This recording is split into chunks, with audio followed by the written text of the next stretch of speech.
ఒకరోజు యేసుక్రీస్తు ప్రభువారు అత్యున్నత సింహాసనమందు ఆసీనుడై ఉన్నాడు.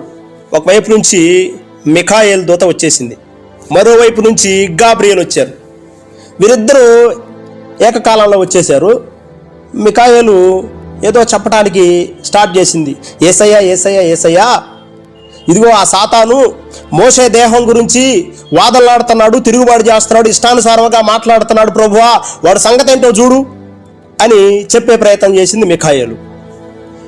ఈలోపు గాబ్రియేలు కూడా హడావుడిగా ఉండు అన్నట్లుగా యేసయ్య వైపు చూసి, ప్రభువా ప్రభువా యేసయ్యా, నేను ఒక మంచి వార్తను తెచ్చాను, శుభవర్తమానము తెచ్చాను, మంచి వార్తను మోసుకొని వచ్చానని చెప్పింది. అప్పుడు యేసయ్య ఇప్పుడు టైం ఎంత అయింది అని అడిగాడు. మిఖాయేలు నువ్వు చెప్పు టైం ఎంత అయింది అని అడిగాడు. అప్పుడు మిఖాయేలు దీనంగా యేసయ్య వైపు చూసి, ఏంటి ప్రభువా మేమేం చెప్తున్నాము వినకుండా టైం ఎంత అయింది అడుగుతావేంటి ప్రభువా అని చెప్పి దీనంగా అలా చూస్తూ ఉండిపోయింది. సరేలే నువ్వు చెప్పలేకపోతున్నావు కానీ గాబ్రియేలు నువ్వు చెప్పు టైం ఎంత అయింది అని అడిగాడు. గాబ్రియేలు కూడా ఇప్పుడు అవసరమా ప్రభువా అని దీనంగా చూసి, 4 అయింది ప్రభువా అన్నట్లుగా దీనంగా చూసింది. ఎవరు? గాబ్రియేలు. అంటే ఈ సమయంలో నా కుమారుడు నా కుమార్తె ప్రార్థన చేసే సమయం. ఈ సమయంలో నేను అర్జెంటుగా అక్కడికి వెళ్ళాలి. ఇప్పుడు నువ్వు తీసుకొచ్చిన వార్త ఉందే, ఏంటి? సాతాను తిరుగుబాటు చేస్తున్న వార్త. ఆ వార్త కంటే నువ్వు మోసుకొచ్చావే మంచి వార్త, శుభవార్త అని, ఆ వార్త కంటే కూడా ఇప్పుడు నా ప్రియమైన కుమారుడు కుమార్తె ప్రార్థన చేస్తున్న టైం 4 అయింది, టైం తెల్లవారుజామున. ఈ సమయంలో నేను అక్కడికి వెళ్ళాలి.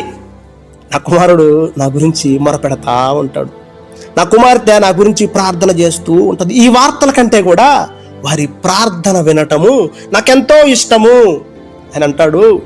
బాలురు యొక్కయు చంటి పిల్లల యొక్కయు స్తుతుల పైన ఆసీనుడై ఉండటం నాకు ఇష్టం. ఏం ప్రభువా మేము ఉన్నాం కదా ఇక్కడ, దేవదూతలు చాలా మంది ఉన్నాం, సమూహముగా మేము ప్రార్థన చేస్తున్నావుగా అని అంటే యేసయ్య అంటాడు, మీ ప్రార్థన మీరు చేస్తున్న ఈ స్తుతులు, ఇక మీరు అదే ప్రార్థన, హల్లెలూయా హల్లెలూయా హల్లెలూయా, అదే ప్రార్థన. కానీ నా ప్రియమైన కుమార్తె కుమారుడు ప్రార్థన చేస్తారు, సమయానికి లేచి ప్రార్థన చేస్తారు. 4 గంటలకు లేచి, లేదా 3 గంటలకు లేచి, లేదా 5 గంటలకు లేచి, వారు నిద్రపోకుండా వారి నిద్రను త్యాగము చేసి నా కొరకు వచ్చి ప్రభువా ప్రభువా అని నా దగ్గరకు వచ్చి గోజాడుతూ ఉంటారు. వారు నిజముగా నా దగ్గరకు వచ్చి మొరపెడతా ఉంటారు. ఈ సమయంలో నేను అక్కడికి వెళ్ళాలి కాబట్టి నేను వెళ్తున్నా, మరి మేమేం చేయాలి అన్నట్లుగా మిఖాయేలు గాబ్రియేలు ఇద్దరు చూశారు యేసయ్య వైపు. అప్పుడు యేసయ్య అన్నాడు, మీరిద్దరూ ఏం చేస్తారంటే మిగతా దేవదూతలందరినీ సమకూర్చి మోకరించి ప్రార్థనలో ఏకీభవించండి అని చెప్పేసి వెళ్ళిపోయాడట. నువ్వు ప్రార్థించే సమయం కరెక్ట్గా ఉందా లేదా చూసుకోవాలి.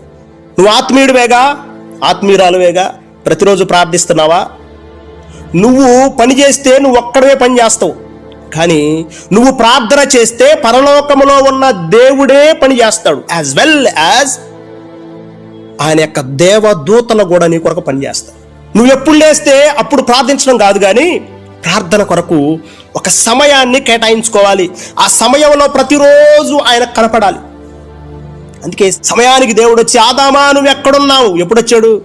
ఎప్పుడు పడితే అప్పుడు రాలా, సాయంకాలం వచ్చాడు.